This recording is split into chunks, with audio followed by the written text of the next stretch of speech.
मित्रों, मैं तुमसे एक प्रश्न पूछता हूं, एक ऐसा प्रश्न जो शायद तुमने कभी खुद से नहीं पूछा होगा, या अगर पूछा भी होगा तो किसी ने तुम्हें सही उत्तर नहीं दिया होगा। प्रश्न यह है, तुम्हारी रीढ़ के आधार पर मूलाधार में एक सांप सोया हुआ है, 3.5 लपेट में, सदियों से सोया हुआ, जन्मों जन्मों से सोया हुआ, और तुम उसे जगाने की कोशिश कर रहे हो। तुम ध्यान कर रहे हो, तुम योग कर रहे हो, तुम मंत्र जाप कर रहे हो, तुम मंत्र जाप कर रहे हो, सब कुछ इसलिए कि वो सांप जाग जाए। लेकिन मैं तुमसे पूछता हूं, क्या तुमने कभी सोचा है कि जब वो सांप जाग जाएगा तो फिर क्या होगा? क्या तुम तैयार हो उस जागरण के लिए?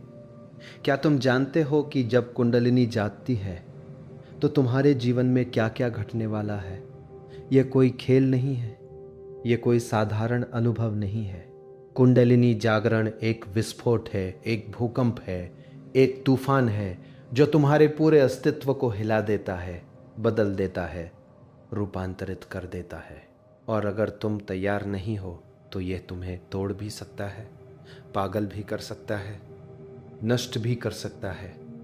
इसलिए आज मैं तुम्हें बताऊंगा कुंडलिनी जागरण के बाद क्या होता है, पूरी सच्चाई, बिना कुछ छुपाए, बिना कुछ सजाए। क्योंकि जब तुम किसी यात्रा पर निकलते हो तो तुम्हें पता होना चाहिए मार्ग कैसा है, रास्ते में क्या क्या आएगा, कौन कौन सी चुनौतियां आएंगी, कौन कौन से खतरे होंगे। तभी तुम तैयार हो सकते हो, तभी तुम उस यात्रा को पूरा कर सकते हो।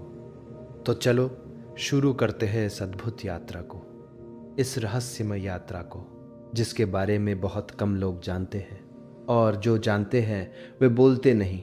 लेकिन मैं बोलूँगा, क्योंकि मैं मानता हूँ सच को छुपाना नहीं चाहिए, सच को बताना चाहिए, चाहे वो कितना भी कठिन क्यों ना हो। कुंडलिनी क्या है?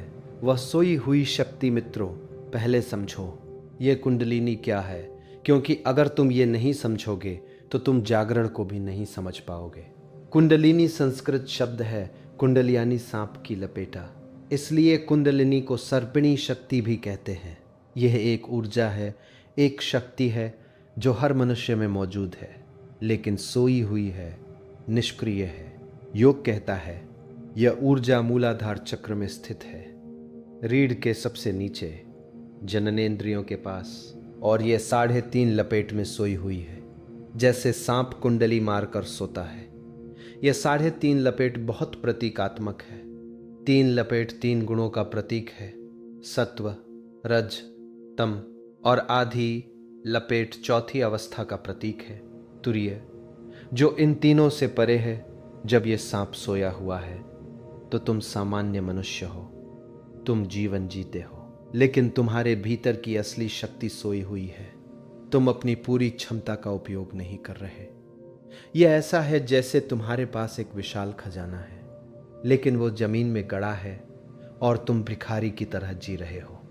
वैज्ञानिक कहते हैं मनुष्य अपने मस्तिष्क का केवल 10% उपयोग करता है, बाकी 90% सोया हुआ है। और योग कहता है यह 90% तब जागता है जब कुंडलिनी जागती है। तो कुंडलिनी वे कुंजी है जो तुम्हारे भीतर के खजाने को खोलती है, तुम्हारी पूरी क्षमता को जगाती है, तुम्हें तुम्हारे असली स्वरूप से मिलाती है।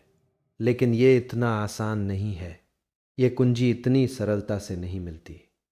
क्योंकि जब ये सांप जागता है तो वो रीढ़ से ऊपर उठता है, एक एक चक्र को भेदता है, और जब वो सहस्रार तक पहुंचता है तब तुम्हारा असली जन्म होता है। तब तुम द्विज हो जाते हो, 2 बार जन्मे। पहला जन्म माँ की कोख से होता है, ये शारीरिक जन्म है। दूसरा जन्म कुंडलिनी जागरण से होता है, यह आध्यात्मिक जन्म है। और जो इस दूसरे जन्म को नहीं पाता वह अधूरा रह जाता है, वह पूरा मनुष्य नहीं बनता। इसलिए सभी धर्मों में, सभी परंपराओं में इस जागरण की बात है।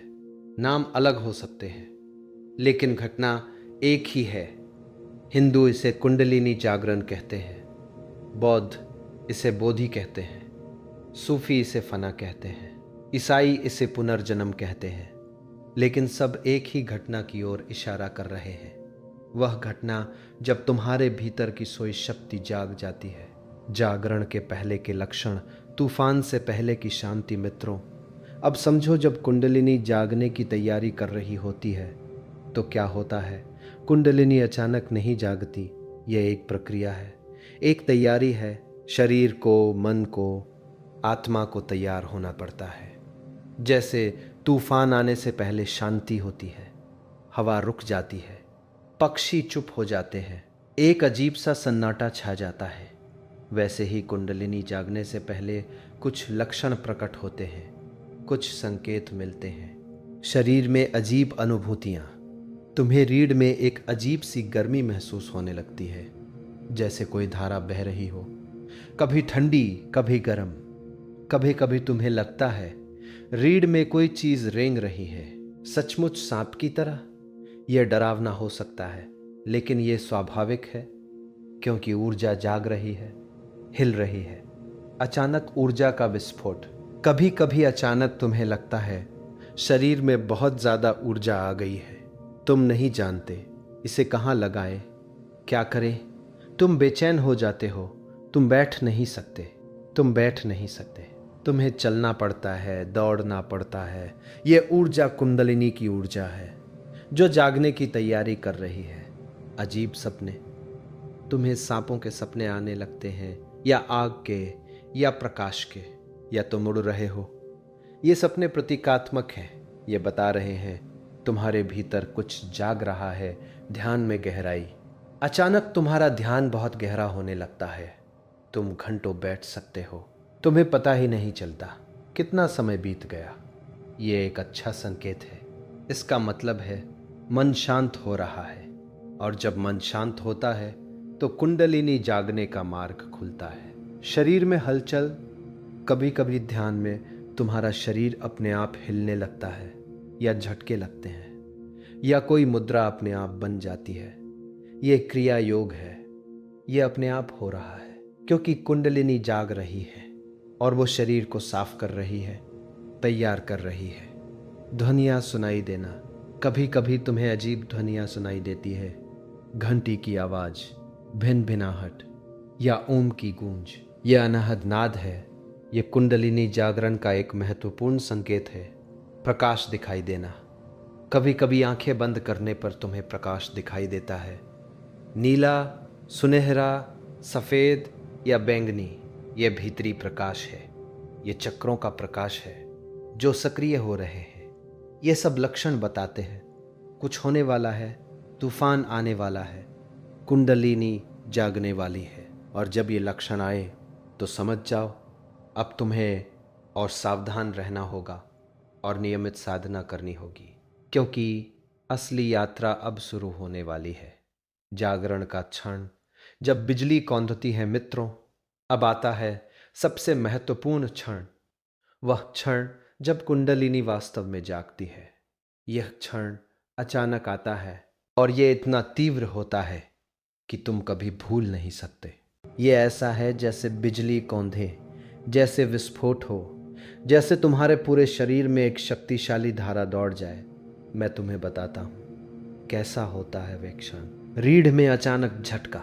अचानक तुम्हें महसूस होता है रीढ़ के आधार पर कुछ हिला, जैसे किसी ने स्विच ऑन कर दिया हो, और फिर एक धारा तेजी से ऊपर उठती है, रीढ़ से होकर, बहुत तेज, बहुत शक्तिशाली।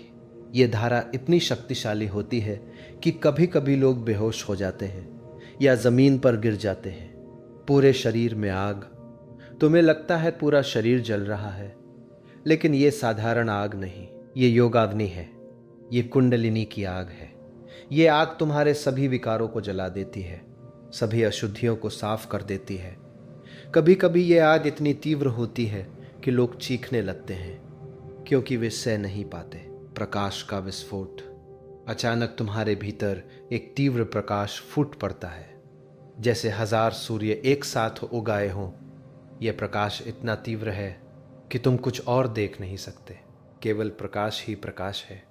और इस प्रकाश में तुम्हें सब कुछ दिखाई देता है, तुम्हारा अतीत, तुम्हारे जन्म, तुम्हारा भविष्य, सब कुछ। समय का रुक जाना। उस क्षण में समय रुक जाता है। तुम्हें पता नहीं चलता यह क्षण कितने समय का है, शायद 1 सेकंड, शायद 1 घंटा, शायद युगों का, क्योंकि उस क्षण में तुम समय के परे चले जाते हो, तुम शाश्वत में प्रवेश कर जाते हो। अहंकार का विलय, उस क्षण में तुम्हारा अहंकार पूरी तरह गिर जाता है। तुम नहीं बचते, केवल शुद्ध चेतना बचती है। तुम नहीं जानते मैं कौन हूँ, केवल एक गहरा अस्तित्व है, एक होना है, परम आनंद। और उस क्षण में एक ऐसा आनंद होता है जो इस संसार का नहीं, जिसकी तुलना किसी चीज से नहीं की जा सकती। यह वह आनंद है जिसे योग आनंद कहता है, ब्लिस कहता है। यह परम सुख है। यह क्षण बहुत छोटा हो सकता है, कुछ सेकंड का, लेकिन यह तुम्हें पूरी तरह बदल देता है। तुम वही नहीं रहते जो पहले थे। यह पहला झटका है, पहली झलक है, पहला स्वाद है, लेकिन यह अंत नहीं है। यह शुरुआत है। असली यात्रा अब शुरू होती है। जागरण के बाद शरीर में क्या क्या होता है, क्योंकि कुंडलिनी केवल ऊर्जा नहीं है, यह तुम्हारे पूरे अस्तित्व को बदल देती है। शरीर को, मन को, आत्मा को, शरीर का शुद्धिकरण। सबसे पहले शरीर की गहरी सफाई शुरू होती है। कुंडलिनी हर कोशिका को साफ करती है, हर नाड़ी को खोलती है। तुम्हें अजीब अनुभव होते हैं। कभी पसीना बहुत आता है, कभी उल्टी जैसा लगता है, कभी दस्त लगते हैं। ये डरने की बात नहीं, ये शरीर से विषाक्त पदार्थ बाहर निकल रहे हैं। ये शुद्धिकरण है, अजीब शारीरिक हलचलें। तुम्हारा शरीर अपने आप हिलने लगता है। कभी झटके लगते हैं, कभी ऐसा लगता है जैसे करंट लग रहा हो। कभी कभी तुम्हारे हाथ पैर अपने आप मुड़ जाते हैं। योग मुद्राएं अपने आप बन जाती है। ये क्रिया योग है, यह अपने आप हो रहा है। शरीर अपने को संतुलित कर रहा है। ऊर्जा का असंतुलन, कभी बहुत ज्यादा ऊर्जा महसूस होती है। तुम्हें नींद नहीं आती, तुम्हें भूख नहीं लगती, और कभी बिल्कुल ऊर्जा नहीं होती। तुम्हें लेटना पड़ता है, यह स्वाभाविक है। शरीर नई ऊर्जा के साथ तालमेल बैठा रहा है। तापमान का बदलना, कभी तुम्हें बहुत गर्मी लगती है, पसीना आता है जैसे बुखार हो, कभी बहुत ठंड लगती है, कांपते हो, कंबल ओढ़ना पड़ता है। यह ऊर्जा का प्रभाव है। जब ऊर्जा नीचे के चक्रों में होती है तो गर्मी, जब ऊपर के चक्रों में होती है तो ठंड। त्वचा में बदलाव, तुम्हारी त्वचा चमकने लगती है, एक अलग ही निखार आ जाता है। लोग पूछते हैं तुमने क्या लगाया है, लेकिन ये बाहर से नहीं, ये भीतर से आ रहा है। ये कुंडलिनी का प्रभाव है। कभी कभी त्वचा पर चकत्ते भी आ जाते हैं या खुजली होती है, ये भी शुद्धिकरण का हिस्सा है। संवेदनशीलता बढ़ना, तुम्हारी सभी इंद्रियां तेज हो जाती हैं। तुम ज्यादा देख सकते हो, ज्यादा महसूस कर सकते हो। कभी कभी ये बहुत असहज हो सकता है। तेज आवाज सहन नहीं होती, तेज रोशनी तकलीफ देती है। इसलिए कुंडलिनी जागरण के बाद लोग शांत जगहों पर रहना पसंद करते हैं। यौन ऊर्जा में परिवर्तन, कुंडलिनी जागने के बाद यौन ऊर्जा बदल जाती है, कभी बिल्कुल समाप्त हो जाती है। यह व्यक्ति पर निर्भर करता है और ऊर्जा किस चक्र में है, लेकिन धीरे धीरे यह ऊर्जा रूपांतरित होने लगती है, ऊपर उठने लगती है। नींद का बदलना, कभी तुम्हें बहुत कम नींद की जरूरत होती है, 3-4 घंटे काफी है। कभी तुम बहुत सोते हो, 10-12 घंटे। और सपने बहुत अजीब होते हैं, बहुत जीवंत, बहुत स्पष्ट, जैसे असली हो। यह सब शारीरिक परिवर्तन अस्थायी है। धीरे धीरे शरीर संतुलित हो जाता है, नई ऊर्जा के साथ तालमेल बैठ जाता है, लेकिन शुरुआत में यह बहुत चुनौतीपूर्ण हो सकता है।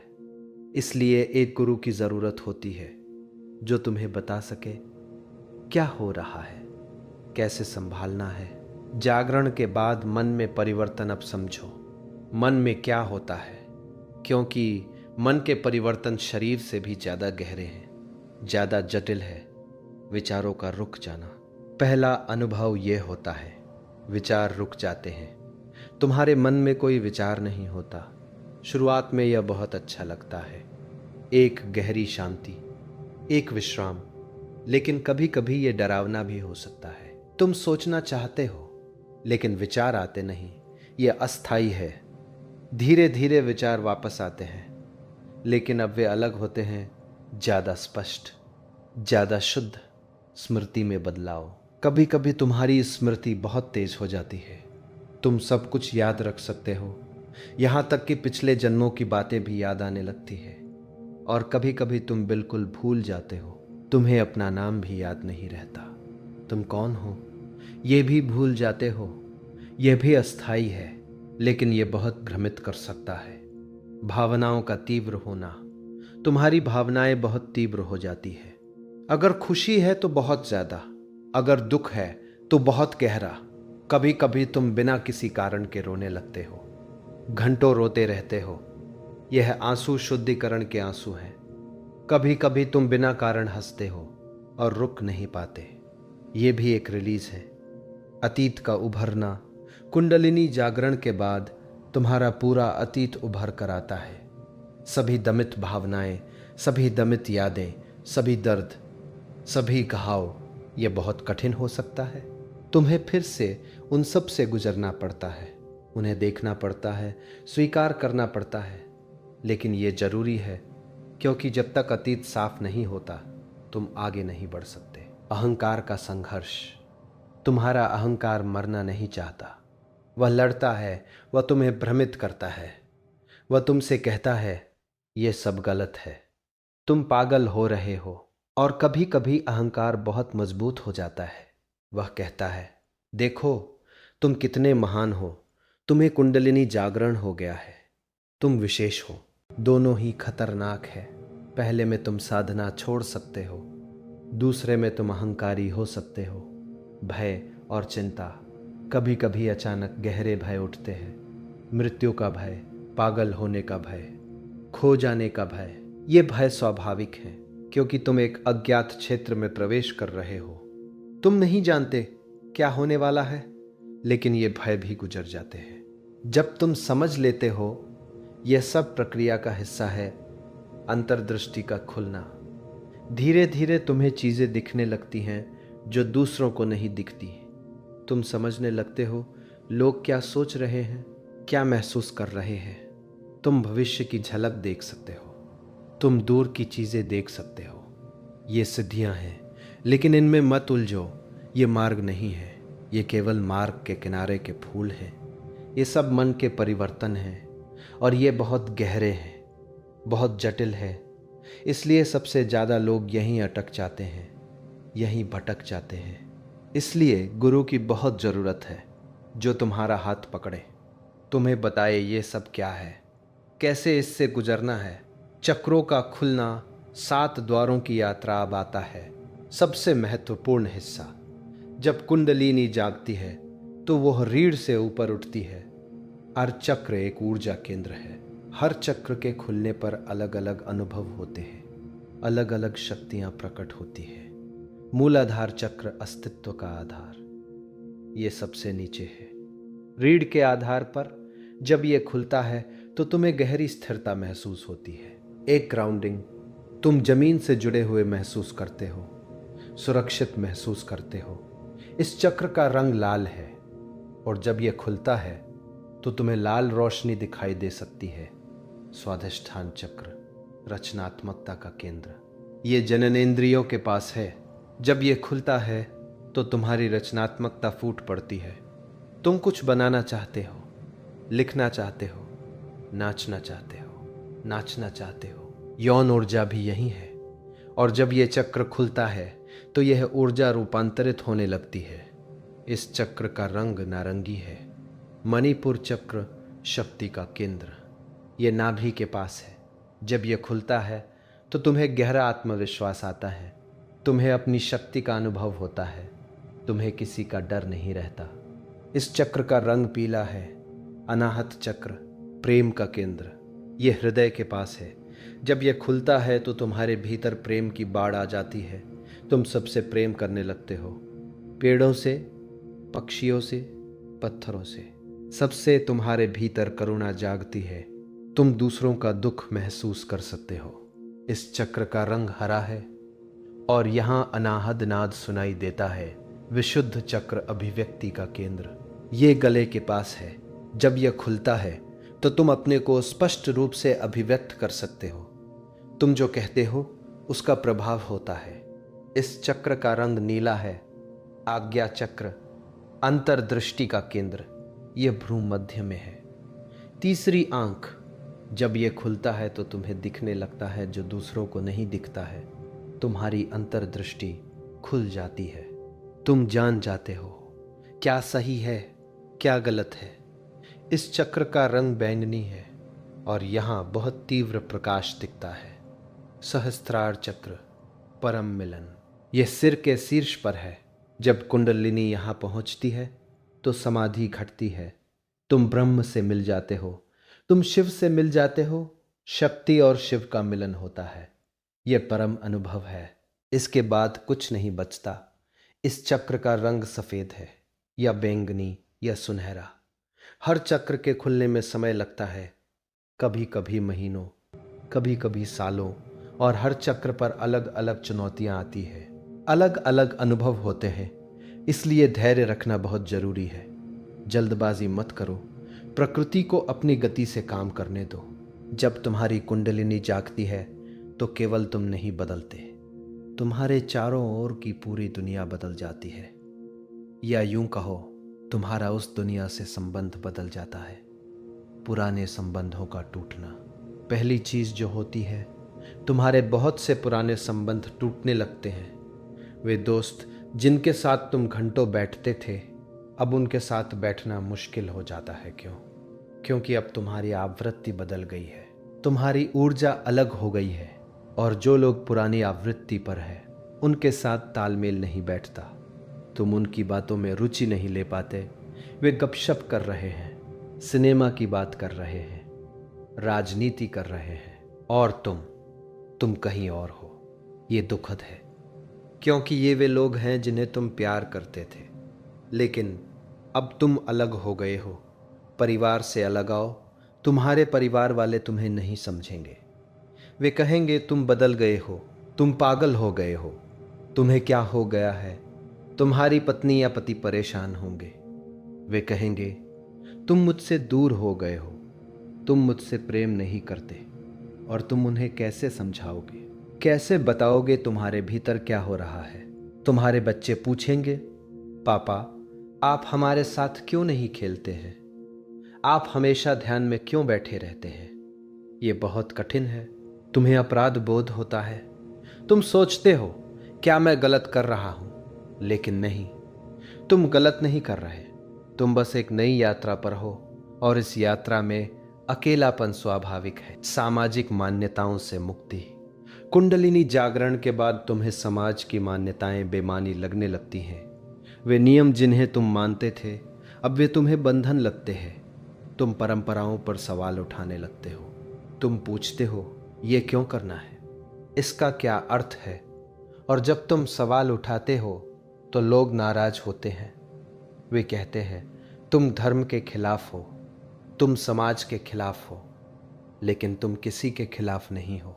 तुम बस सत्य की खोज कर रहे हो, और सत्य अक्सर परंपराओं से अलग होता है। नए लोगों से मिलना लेकिन एक अच्छी बात भी होती है।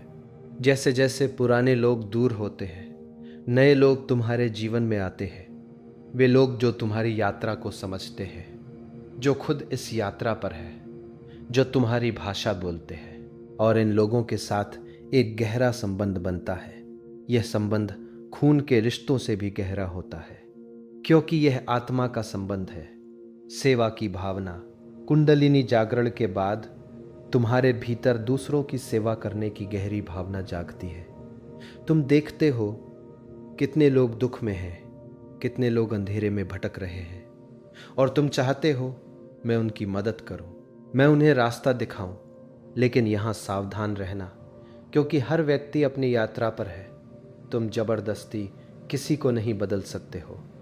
जो खोज रहा है वह तुम्हें पालेगा। जागरण के बाद मानसिक चुनौतियां और उनका समाधान अब सबसे महत्वपूर्ण बात, जो कोई नहीं बताता, लेकिन जो सबसे ज्यादा जरूरी है। कुंडलिनी जागरण के बाद कुछ गंभीर मानसिक चुनौतियां आ सकती है, और अगर तुम इनके लिए तैयार नहीं हो तो ये खतरनाक हो सकती है। कुंडलिनी साइकोसिस। कभी कभी कुंडलिनी की ऊर्जा इतनी तीव्र होती है कि मन उसे संभाल नहीं पाता और व्यक्ति मानसिक संतुलन खो देता है। उसे भ्रम होने लगते हैं। वह चीज़ें देखता है जो नहीं है, वह आवाज़ें सुनता है जो नहीं है। वो सोचता है मैं भगवान हूँ, मैं विशेष हूँ, मुझे विशेष शक्तियाँ मिल गई है। ये बहुत खतरनाक है क्योंकि यह अहंकार को फूला देता है और अहंकार जितना फूलता है गिरावट उतनी ही गहरी होती है। इससे बचने के लिए जमीन से जुड़े रहो, सामान्य काम करो, खाना बनाओ, सफाई करो, बगीचे में काम करो। यह तुम्हें ग्राउंडेड रखेगा। डिप्रेशन और अंधकार का चरण। कुंडलिनी जागरण के बाद कभी कभी एक गहरा अंधकार का चरण आता है। तुम्हें लगता है सब कुछ खो गया, कोई अर्थ नहीं रहा, जीवन बेकार है। ये dark night of the soul है, आत्मा की अंधेरी रात। यह उस पुराने व्यक्तित्व की मृत्यु है जो तुम थे, और नए व्यक्तित्व के जन्म से पहले का अंधेरा है। यह गुजर जाएगा, लेकिन इस समय बहुत धैर्य चाहिए और एक समझदार मार्गदर्शक चाहिए। अगर यह बहुत गहरा हो तो किसी मनोचिकित्सक से मिलो। कोई शर्म की बात नहीं, तुम्हारे मस्तिष्क में रासायनिक बदलाव हो रहे हैं। कभी कभी दवा की जरूरत होती है, ऊर्जा का अति प्रवाह। कभी कभी इतनी ज़्यादा ऊर्जा होती है कि तुम नहीं जानते इसे कहाँ लगाएं। तुम बेचैन हो जाते हो। इसके लिए शारीरिक गतिविधियां करो, दौड़ो, तैरो, योग करो। ये ऊर्जा को चैनलाइज करेगा। या रचनात्मक काम करो, पेंटिंग, लेखन, संगीत, जो भी तुम्हें पसंद हो। भय और पैनिक अटैक। कभी कभी अचानक गहरे भय के दौरे आते हैं। तुम्हारा दिल तेज धड़कता है, सांस फूलने लगती है, तुम्हें लगता है मैं मर रहा हूं। यह पैनिक अटैक है। यह तब होता है जब ऊर्जा बहुत तेजी से ऊपर उठती है। इसके लिए गहरी सांस लो, धीरे धीरे जमीन पर लेट जाओ, अपने को याद दिलाओ ये गुजर जाएगा, मैं सुरक्षित हूं। ध्यान का अनियंत्रित होना। कभी कभी ध्यान अपने आप शुरू हो जाता है। तुम काम कर रहे हो और अचानक तुम ध्यान में चले जाते हो। तुम्हें बाहर की दुनिया का पता नहीं रहता। यह खतरनाक हो सकता है अगर तुम गाड़ी चला रहे हो या कोई महत्वपूर्ण काम कर रहे हो। इसके लिए एक निश्चित समय पर ध्यान करो। नियमित रूप से इससे ऊर्जा नियंत्रित रहेगी। और अगर अचानक ध्यान शुरू हो जाए तो अपनी आंखें खोलो, शरीर को हिलाओ, कुछ खाओ पियो। यह तुम्हें वापस लाएगा। इन सभी चुनौतियों का समाधान है, लेकिन तुम्हें इनके बारे में पता होना चाहिए, तभी तुम तैयार रह सकते हो। गुरु की आवश्यकता। अकेले मत चलो। कुंडलिनी जागरण की यात्रा में गुरु अनिवार्य है, बिल्कुल अनिवार्य। क्यों? क्योंकि ये यात्रा इतनी जटिल है, इतनी खतरनाक है कि बिना मार्गदर्शक के तुम भटक जाओगे या नष्ट हो जाओगे। गुरु वह है जो खुद इस यात्रा से गुजरा है, जो जानता है किस मोड़ पर क्या आएगा, कौन सी चुनौती कब आएगी, कैसे संभालना है। गुरु क्या करता है? पहला, गुरु तुम्हें तैयार करता है। वह तुम्हारे शरीर को, मन को, आत्मा को मजबूत बनाता है, ताकि जब कुंडलिनी जागे तो तुम उसे संभाल सको। बिना तैयारी के कुंडलिनी जागरण ऐसा है जैसे एक पतली तार में बहुत ज़्यादा करंट छोड़ना, तार जल जाएगी। दूसरा, गुरु तुम्हें मार्गदर्शन देता है। जब तुम भटक रहे हो वह तुम्हें रास्ता दिखाता है। जब तुम डर रहे हो वह तुम्हें हिम्मत देता है। जब तुम गिर रहे हो वह तुम्हें संभालता है। तीसरा, गुरु तुम्हें बचाता है। जब तुम अहंकार में फंस रहे हो वह तुम्हें झटका देता है। जब तुम सिद्धियों में उलझ रहे हो वह तुम्हें आगे बढ़ाता है। चौथा, गुरु तुम्हें ग्राउंडेड रखता है। जब तुम बहुत ऊंचे उड़ रहे हो वह तुम्हें जमीन से जोड़े रखता है ताकि तुम संतुलन ना खो। लेकिन गुरु कैसे खोजे? ये सबसे कठिन प्रश्न है, क्योंकि आज के समय में सच्चे गुरु बहुत कम हैं और नकली गुरु बहुत ज़्यादा।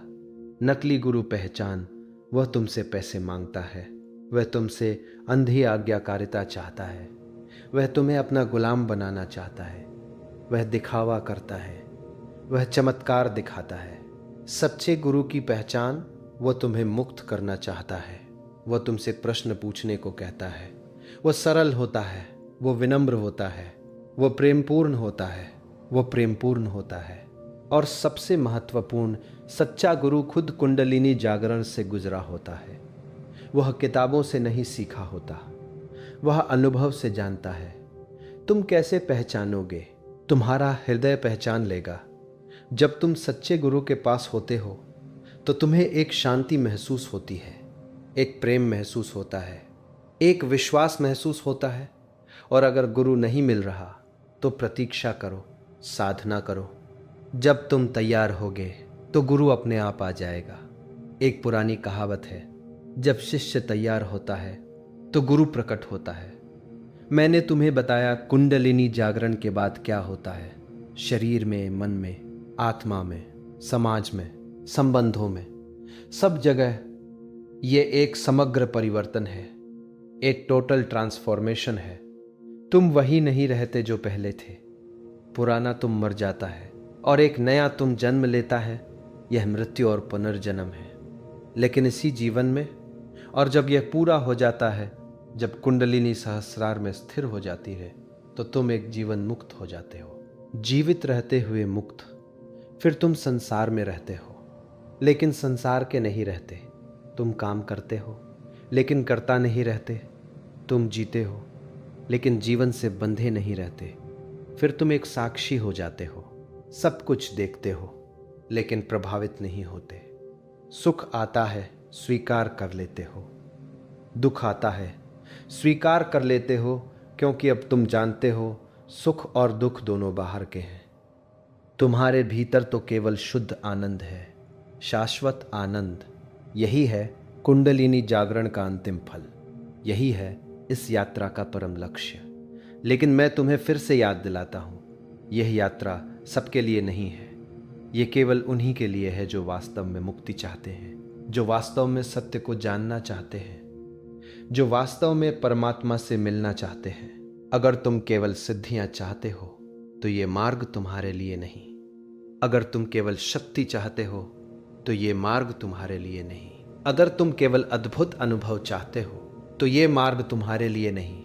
ये मार्ग केवल उनके लिए है जो सब कुछ दांव पर लगा सकते हैं, जो अपने पुराने जीवन को पूरी तरह छोड़ सकते हैं, जो मृत्यु से गुजरने को तैयार है, क्योंकि केवल वही पुनर्जन्म ले सकता है जो पहले मरता है। तो सोच समझकर कदम उठाओ, जल्दबाजी मत करो, तैयार हो जाओ, मजबूत बन जाओ। फिर इस यात्रा पर निकलो, और जब तुम निकलो तो पीछे मत देखो, संदेह मत करो, डरो मत, बस चलते रहो एक एक कदम धैर्य के साथ, विश्वास के साथ, समर्पण के साथ। और एक दिन तुम पहुंच जाओगे उस जगह जहां सब खोज समाप्त हो जाती है, जहां सब प्रश्न समाप्त हो जाते हैं, जहां केवल शुद्ध अस्तित्व है, केवल शुद्ध आनंद है। मेरा आशीर्वाद सदा तुम्हारे साथ है। हर कदम पर, हर सांस पर, हर क्षण जाओ, निर्भय होकर जाओ, सांप को जगाओ और परमात्मा से मिलो।